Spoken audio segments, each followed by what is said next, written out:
जितनी कामना हम करेंगे उतनी निराशा होगी, कामना नहीं करेंगे निराश नहीं होगी। मन के जंगल में सब जीव भटक रहे हैं, जैसा बन है आपना वैसा बन है और। सिंह अकेला बन रमे पलक पलक करे दौर, जैसा मन है आप बन है अपना ऐसा बन है और। ये साहब ने बीजक की साखी में कहा है, जैसा अपना मन का बन है वैसे दूसरे का मन का बन है। आप अपने मन में उलझे हैं, बच्चा अपने मन में उलझा नहीं होगा, बहू नहीं उलझी होगी। सबका तो बन है, मन बन है, और मन के बन में सब उलझे हैं। दया करो, सब दुखियारे हैं जीव, सब दुखियारे। और दुखी को दुख देना कितना अपराध है। सब तो दुखी है, देहधारी है तो दुखी है। अपने दुख को देखो तो दूसरे को दुख देने की सोचोगे नहीं। एक क्षण में ज्ञान होगा, दूसरे क्षण में अज्ञान आएगा, इसलिए सावधान रहो। ज्ञान का प्रमाद नहीं होना चाहिए। हमारा ज्ञान काम नहीं करेगा जब तक वो व्यवहार में बदलेगा नहीं। व्यवहार में ज्ञान बदलता जाए तो ज्ञान अमृत हो जाएगा, और कि व्यवहार में न बदला, वो मस्तिष्क में केवल रहा तो वो और रोग बनेगा।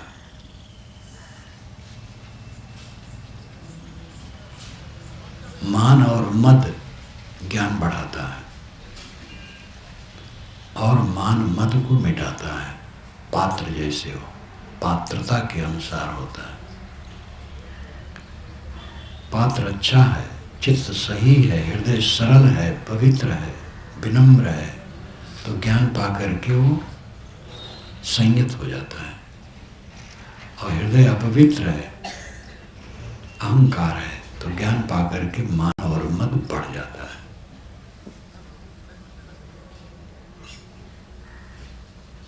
हमारे में पात्रता होनी चाहिए। हम अपनी असलियत को समझें, दोनों असलियत को, नकली और असली दोनों। आत्म अस्तित्व को समझें और देह के अस्तित्व को समझें। द्वैत खड़ा है हमारे जीवन में, देह है और आत्मा है, दोनों एक नहीं है, दो हैं। जैसे मकान और मकान का मालिक, गाड़ी और गाड़ी का ड्राइवर, घड़ा और घड़ा का जल, दोनों अलग अलग है। इसी प्रकार देह और देह में रहने वाला जीवात्मा, दोनों अलग अलग है। जीवात्मा आप हैं, आप चेतन हैं, अविनाशी है, नित्य शुद्ध बुद्ध मंगलमय, उसमें कोई क्लेश नहीं है, कोई द्वंद्व नहीं है। वो न माँ है, न बाप है, न स्त्री है, न पुरुष है, न पिता है, न पुत्र है, न गुरु है, न शिष्य है। कोई रोग नहीं है, एकदम निर्मल। आपका अस्तित्व ऐसा है, बिल्कुल निर्मल, अकाल मूर्ति। अकाल मूर्ति यही है, आत्मा अकाल मूर्ति है। नानक साहब ने कहा अकाल मूर्ति। और सब काल है, ये सब जो दिखाई देता सब काल के आयाम में है। काल यानी समय, काल पाकर के निर्मित होता है, परिवर्तित होता है और मिट जाता है। जो हम देखते हैं, जिसमें हमारा मोह है, जिसमें आसक्ति है, वो काल पा करके निर्मित होता है, परिवर्तित होता है और मिटता है। यही हो रहा है चारों तरफ। हम काल के देश में बसे हैं, जहाँ हर क्षण परिवर्तन है, जहाँ पर कुछ इत्मीनान नहीं किया जा सकता है कि अगले क्षण क्या होगा। इतना घोर परिवर्तनशील संसार, उसमें हम जी रहे हैं। इस वास्तविकता को जो समझता है वो सबके साथ दयावान हो जाता है, करुणाशील हो जाता है। सब दुखियारे, सब दुखियारे। तो किसी दुखियारे को दुख देना कहाँ तक उचित है? और दुख देंगे तो दुख मिलेगा और बढ़ेगा हमारा दुख। देने से चीज बढ़ती है, दुख देंगे दुख बढ़ेगा, सुख देंगे सुख बढ़ेगा। जो अपनी देह को समझता है, मन को समझता है, जो ये नकली मिला हुआ है ठाट, इसकी सच्चाई को समझता है, वह दूसरे ठाट को दुख नहीं देना चाहेगा, दूसरे मन को दुख नहीं देना चाहेगा। अगर सावधान हो गया तो फिर सावधान हो जाए, भूल चूक हो जाती लेकिन सावधान हो जाए। सावधान होते होते वो निरंतर सावधान रहेगा और अपनी असलियत को समझ गया। मेरा स्वरूप निर्मल शुद्ध बुद्ध, फिर क्लेश कहाँ। स्वरूप भाव में जो सदा रहता है, आत्म भाव में जो सदा रहता है, उसके लिए क्लेश नाम की कोई चीज नहीं। इस बात को समझो, करो। जो हमारे भक्त मिलते हैं, प्रेमी निधि मिलते हैं और अध्ययन मनन करते हैं और वे अपना अनुभव बताते हैं, मुझे बड़ी खुशी होती है।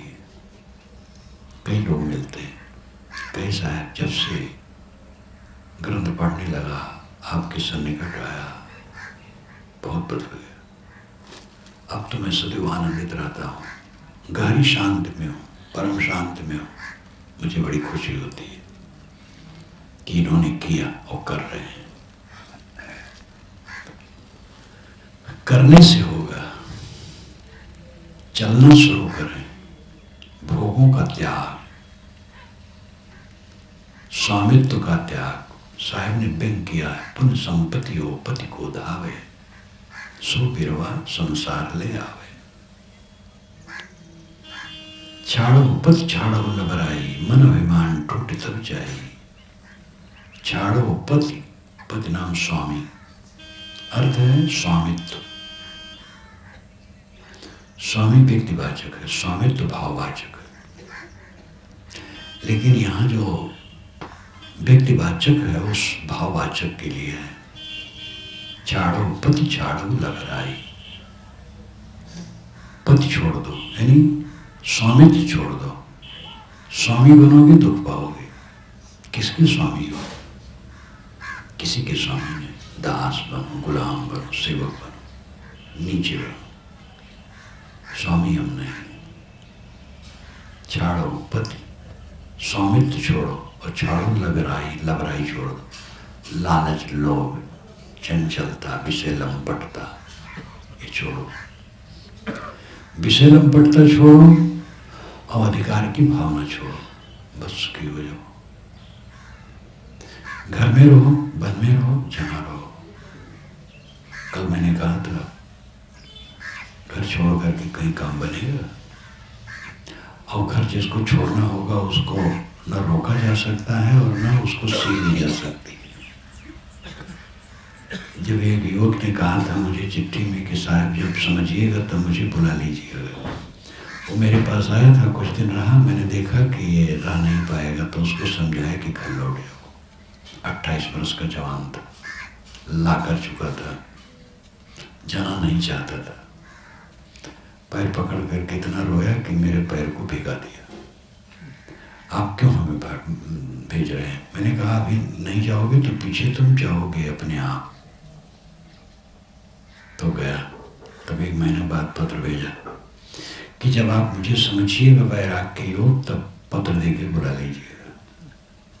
तो मैंने उसको उत्तर लिखा और अंत में लिखा एक चुटकुला कि 1 महीना गर्भवती थी। तो एक दिन भोजन के बाद घर की स्त्रियों से उसने कहा कि लगता है आज मुझे बच्चा पैदा हो जाएगा। तो घर की स्त्रियों से उसने कहा कि जब बच्चा पैदा होने लगे तो जरा मुझे जगा देना। तो घर वाली स्त्रियां हंसने लगी, कहीं बेवकूफ तो ही सबको जगाएगी। तो मैंने उसको लिखा कि मुझे पत्र देना होगा कि तुम आ जाओ, जब तुम्हारी वो दशा होगी तो अपने आप हो जाएगी। वैराग की सीख नहीं दी जाती है, इसीलिए मैं किसी को वैराग की सीख नहीं देता हूँ। साथ सबको कहता हूँ और जिनको लगता हूँ मैंने किसी को सीख दी हो तो कोई आया हो ऐसा मुझे याद नहीं है। जितने आए हैं सब ऐसे आए हैं और मैं भी ऐसे आया हूँ। मुझे भी किसी ने सीख नहीं दी थी कि घर छोड़ दो आ जाओ। तो ये तो स्पेशल चीज़ है। एक हमारे भक्त, उनका एक ही लड़का है और अच्छा कमाते हैं, बहुत योग्य, 15-16 वर्ष का होगा। तो उन्होंने कई बार अपने बच्चे से कहा कि बेटा तुम अगर पढ़ो लिखो और साहब की शरण में हो जाओ सदा के लिए तो मैं धन्य हो जाऊं। एक बार 2 बार कहा, मुझसे भी बताया। तब मैं उनको समझाया कि अब ऐसा न करना। अभी वो उस समय 13 वर्ष का रहा हुआ, अब 15 वर्ष का। तो मैंने कहा वो जवान होता जाएगा और उसका दुनियादारी संस्कार रहेगा तो उसको ग्लानि होगी कि पिताजी कहते वैराग करो और हमें वैराग है नहीं। तो उसको शर्म लगेगी, कुंठा हो जाएगी, संस्कार उसके खराब हो जाएंगे। इसलिए आवाज से कहना छोड़ दो, अच्छे संस्कार दो, भक्ति भावना में लड़का है ये है। और वैराग होना कोई कठिन न सहज काम नहीं है, और जिसको होता है उसके लिए सहज है। वैराग की सीख नहीं दी जाती है, और वैराग की सीख दी जाती है वो भोलापन है। वैराग स्वयं जिनको होना होता है होता है। मैं राय देता हूं कि जहां हो वहां वैराग करो। वैराग कोई कपड़ा बदलना थोड़े, कपड़ा आश्रम बदलना वैराग नहीं। वैराग का मतलब है मोह न करना। वैराग का शुद्ध शब्द विराग है। विराग से ही वैराग कहा जाता है। विराग मतलब राग न हो, मोह न हो, मोह न करना। ये काम हर जगह करो, घर में रहो वहां मोह न करो। मोह न करो तो बैर नहीं करोगे, और मोह करोगे तो बैर बिना किए रह नहीं पाओगे। वैर अपने आप में कुछ नहीं है, मोह ही का बदला हुआ रूप है। राग ही का बदला हुआ रूप द्वेष है। राग न हो तो द्वेष नहीं होगा, मोह न हो तो दुख नहीं होगा। मोह है तो दुख है। बच्चे में मोह है, बात नहीं माना पर दुख हो गया। मोह न हो, शुद्ध प्रेम हो, नहीं माना उसका विचार। ये समझ लो कि सब जीव मूलतः बराबर है। पद में और अवस्था में छोटे बड़े माने जाते हैं। मर्यादा एक होती है और एक अवस्था होती है। जो ज्यादा उम्र के हैं उनको बड़ा माना जाता है, और कोई ज्ञान में, वैराग्य में, विद्या में, धन में बड़ा है, पद में बड़ा है तो उनको भी बड़ा माना जाता है। तो मर्यादा से बड़ा छोटा माना जाता है और उम्र से छोटा बड़ा माना जाता है। लेकिन मौलिक रूप में सब जीव बराबर हैं, कोई छोटा बड़ा नहीं। इसलिए इसको ध्यान में हमें रखना चाहिए कि अपना ही बच्चा है लेकिन मूलतः मेरे समान है। और उसको छोटा मान करके हम दबाएंगे तो काम ठीक नहीं बनेगा। दबावे ना। और प्राय इसमें दुख होता है, बच्चे ने बात नहीं मानी, बस खटक गया, अब नींद नहीं आ रही। बहू ने बात नहीं मानी, नींद नहीं आ रही। बहू बेटे सब इंसान है, हमारे समान, हमारे बराबर हैं, नहीं माने कोई हर्ज नहीं। हम उनकी बात मान लें, अपना छोटा कर लो, बस सुखी हो जाओ। हम गांठ बांध लेते हैं, बैर बांध लेते हैं, फिर बोलना बंद कर देते हैं बच्चे से, और जब बोलेंगे तो कट बोलेंगे, चूड़ी कसते जाएंगे। और जितना चूड़ी कसोगे समझ लो एक दिन चूड़ी ठरकेगी और बहुत उल्टा हो जाएगा। केवल बच्चे के लिए नहीं, किसी के लिए भी सबके साथ समता और शील का बर्ताव करने की आवश्यकता है। सब जीव दुखियारे हैं, सब दुखी दुखी दुखी। अहंकार के कारण सबको ठेस लगती रहती है। शरीर में अगर हमें कहीं फोड़ा हो जाए तो लगता है फोड़ा को लोग दुखा रहे हैं। ऐसा नहीं कि कोई दुखा रहे हैं, लेकिन अब चलते फिरते कहीं किसी को हवा लग जाती है, अंग लग जाता है, कपड़ा लग जाता है तो लगता है जानबूझ करके दुखा रहे हैं। और फोड़ा नहीं रहता है तो ऐसा अनुभव नहीं होता है। हमारे शरीर में फोड़ा नहीं है, किसी का अंग लग जाए तो भी नहीं लगता है कि हमें दुख दे रहे हैं, लेकिन फोड़ा है तो लगता है कि जानबूझ करके लोग दुखा रहे हैं। हमारे मन में अहंकार का फोड़ा है, कामना का फोड़ा है। इसलिए हमें लगता है कि हमें सब दुखा रहे हैं। पत्नी दुखा रही है, पति दुखा रहा है, लड़का दुखा रहा है, लड़की दुखा रही है, बहू दुखा रही है, सब दुखा रहे हैं। दुखी दुखी दुखी। कितने लोग गाल फुलाए दिन भर बैठे रहते हैं, प्रसन्न रहते ही नहीं। क्यों? अहंकार का फोड़ा भयंकर है, कामना का फोड़ा भयंकर है। अपने अहंकार के फोड़ा को फाड़ दो, मवाद बह जाए और खुश रहो। बहू से लड़ो ना। बहू और सास के बीच में आजकल बहुत दरमियान हो गया है, क्योंकि पहले जो दरमियान होता था, फर्क होता था, वो छोटा होता था, अब बड़ा हो गया है। विज्ञान जो है थोड़ी देर में कैसे बदल गया है। ये तो मोबाइल का समय आ गया है और मोबाइल युग।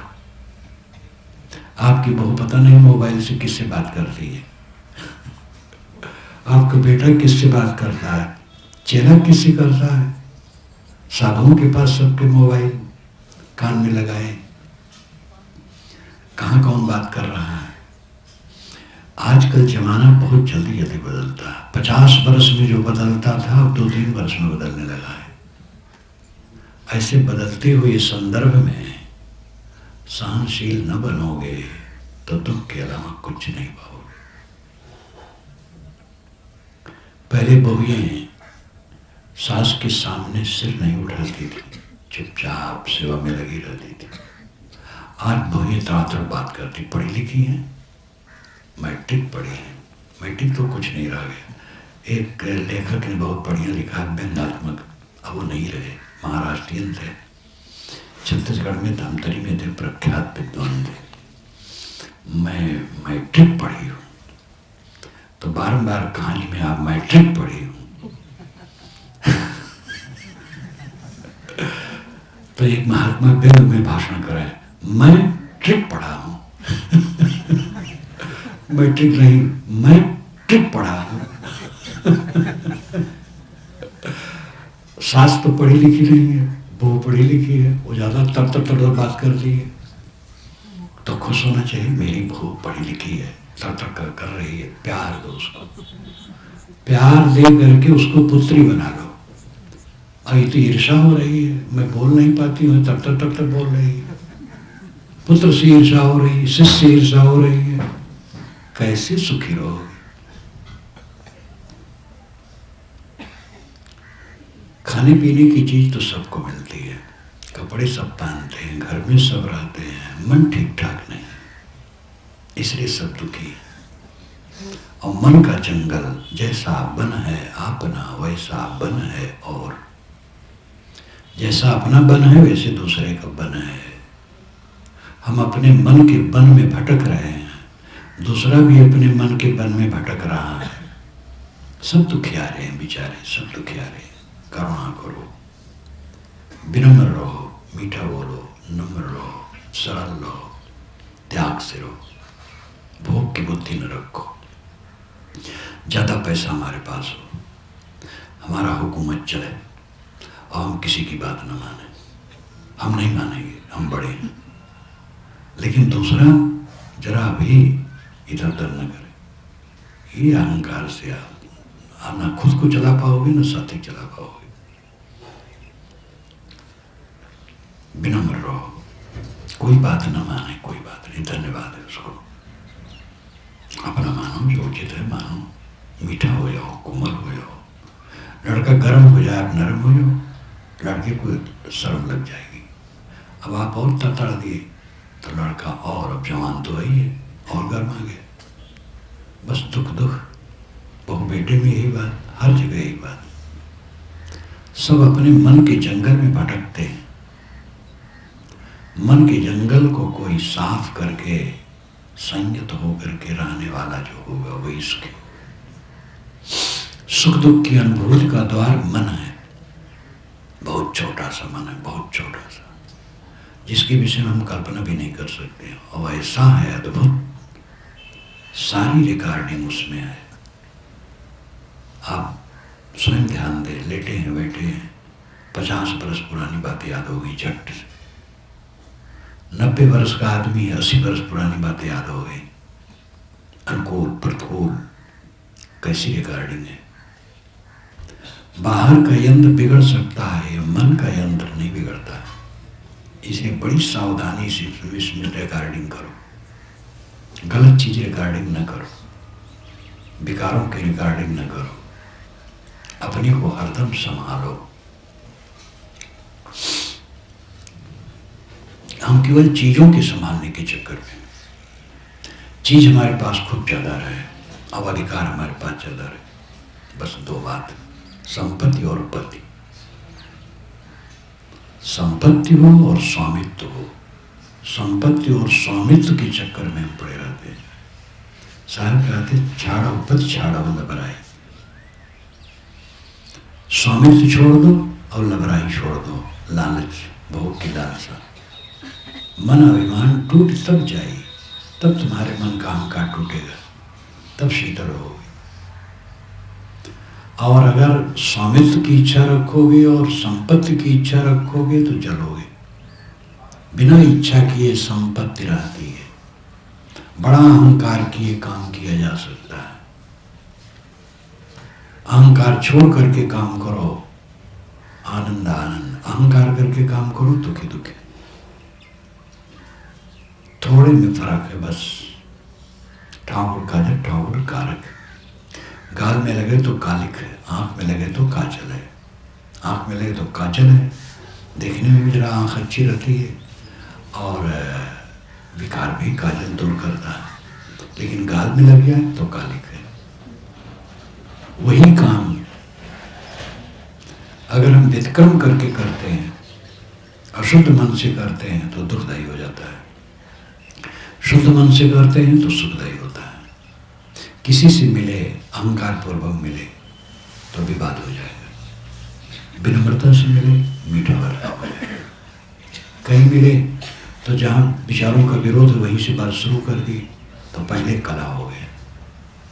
समझदार आदमी जब मिलता है तो सोचता है कि जहाँ से बात दोनों में बैठे वहाँ से बात शुरू करें। मीठी बात, मीठी बात जब होगी तो थोड़ी कड़वी भी कही जाएगी तो गुस्सा लेगा। और पहले लठ मार शुरू कर दिए, व्यवहार खराब हो गया। अपने को हर जगह संभालो। उठत बैठत कबहू न छूटे, ऐसी तारी लागी। साहब ने कहा ऐसा ध्यान लगा है कि उठते बैठते छूट नहीं रहा। धन्य है ऐसा मन जो निरंतर जागरूक है, सब समय जागता है।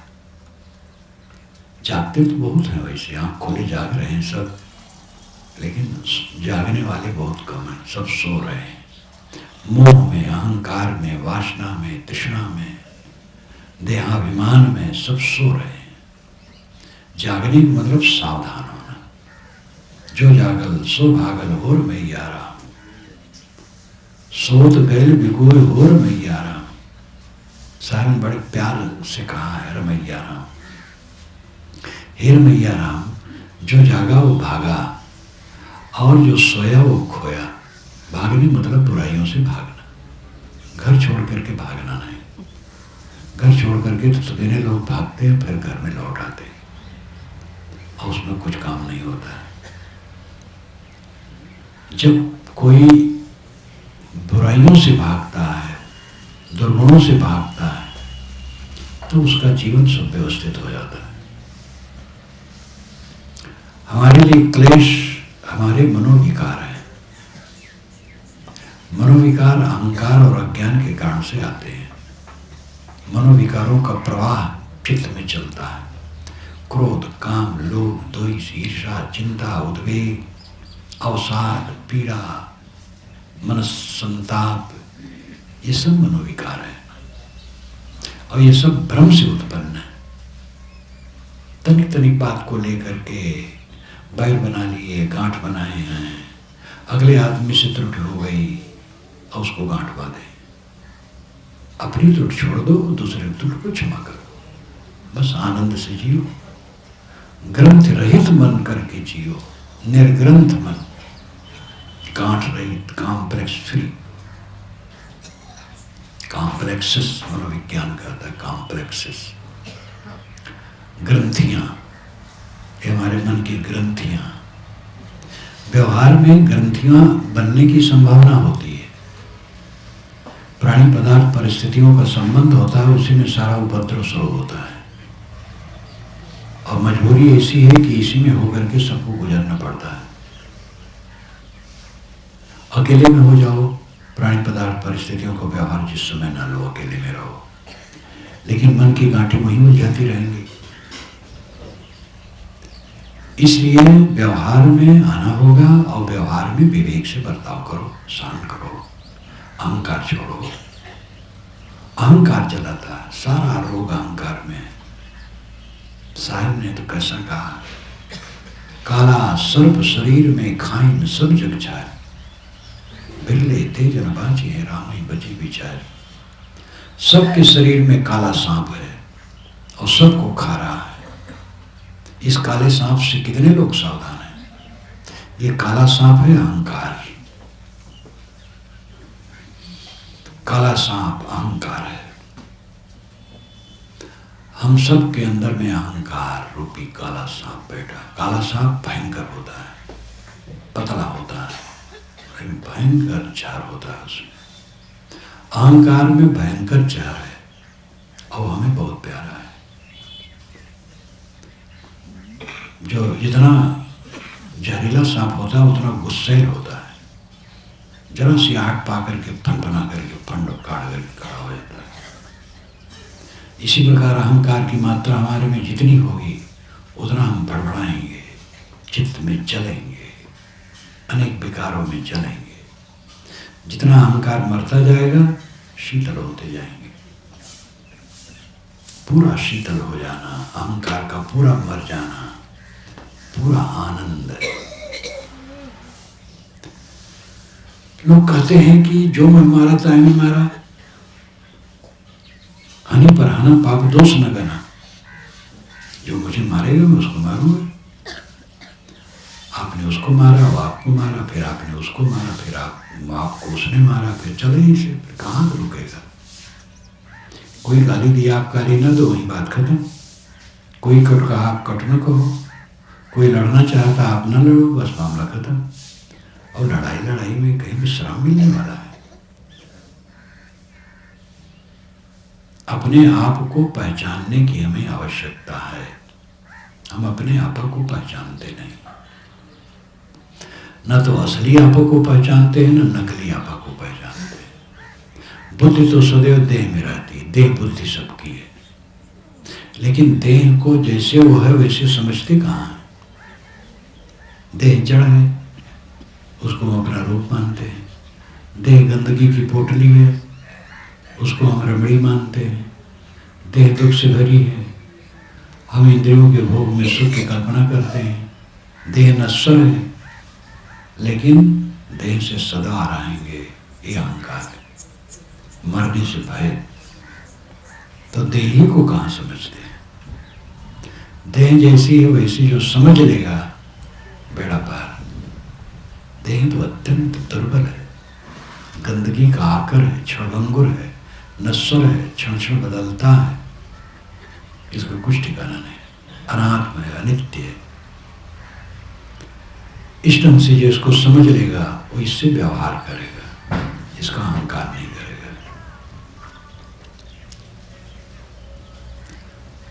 जितने प्राणी पदार्थ परिस्थिति मिलते हैं उनमें हमें विवेक पूर्वक व्यवहार करना चाहिए। उनका अहंकार राग द्वेष करके अपने मन को खराब नहीं करना चाहिए। विवेक पूर्वक व्यवहार करें। कटहल की सब्जी बनाना है तो हाथ में और छुरे में तेल लगा लो, नहीं तो सब लसपस हो जाए। ये संसार कटहल की सब्जी है। अपने मन में ज्ञान भक्ति का तेल लगा करके इसमें प्रवेश करोगे तो कुशल से रहोगे, नहीं तो लसपस हो जाओगे।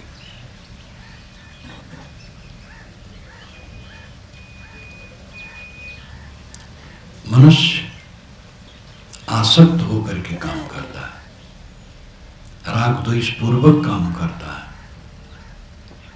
इसलिए उसके जीवन में अशांति रहती है। राग द्वेष छोड़ करके काम करे, अनासक्त होकर के काम करे, फिर कोई तकलीफ नहीं। अनासक्ति ही सबसे बढ़िया साधना है। निर्मोह होकर काम करना, अनासक्त होकर काम करना, अपने को जीत करके काम करना। भोजन करने बैठो तो अपने को जीत करके भोजन करो। अपने को नहीं जीतोगे तो ज्यादा खा लोगे। जीभ को नहीं जीते और जीभ चटोरी में पड़ गई तो ज्यादा खा लोगे, और ज्यादा खा लोगे तो एक बार ज्यादा खा लेने के बाद फिर 8-10 घंटे 15 घंटे परेशान रहोगे। कोई भगवान उसको बचा नहीं पाएगा। जो लोग कहते भगवान का नाम लो सब पाप कट जाएगा, जब कभी आप ज्यादा भोजन कर लें तो आप भगवान का नाम ले देकर पछता कि नहीं? पचेगा नहीं। उसके लिए संतुलित खाओ, बस यही रास्ता है। भगवान का नाम तो ऊपर का है, जब जो जपना चाहो। मंत्र नाम बुरा नहीं, अच्छा है।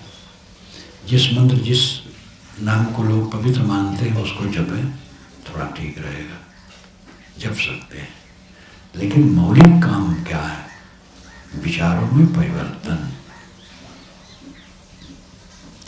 जो मन की गुत्थी है उसको सुलझाना, मन की गांठों को तोड़ना।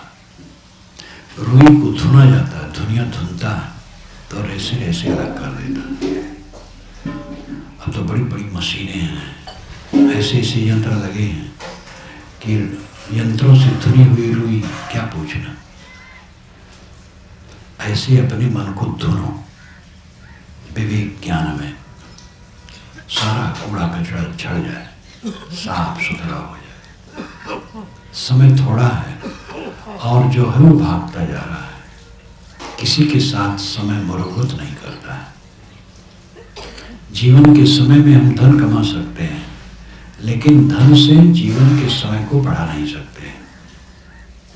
जीवन के समय में हम विद्या पढ़ सकते हैं, पद ग्रहण कर सकते हैं, बड़े बड़े पोस्टों पर जा सकते हैं, लेकिन उन बड़े बड़े पोस्टों और विद्या इत्यादि से समय को बढ़ा नहीं सकते। समय की कीमत सबसे ज्यादा है और समय हर क्षण भागता है। एक कहानी है कि एक मंदिर में दोपहर को देवता आता था, तो उसके सामने चोटी रहती थी, पीछे चोटी नहीं रह, पीछे साफ रहता था। तो उस मंदिर में जो उसकी चोटी पकड़ ले तो उसको अखंड धन दे जाता था, और जैसे वो सिर घुमाया फिर पकड़ नहीं सकते क्योंकि पीछे चोटी नहीं थी। ये कहानी है बात समझाने के लिए। ये जीवन मंदिर में जब हमारा समय आता है, जैसे कि जवान हो गए, समझ बढ़ गई, तो एक खास समय है, तो समय रूपी देवता आता है, उसकी आगे चोटी है, उसको पकड़ लो तो काम बन जाएगा। और जहां समय लौटा फिर पकड़ नहीं पाओगे। तो समय जो मिला है कम नहीं,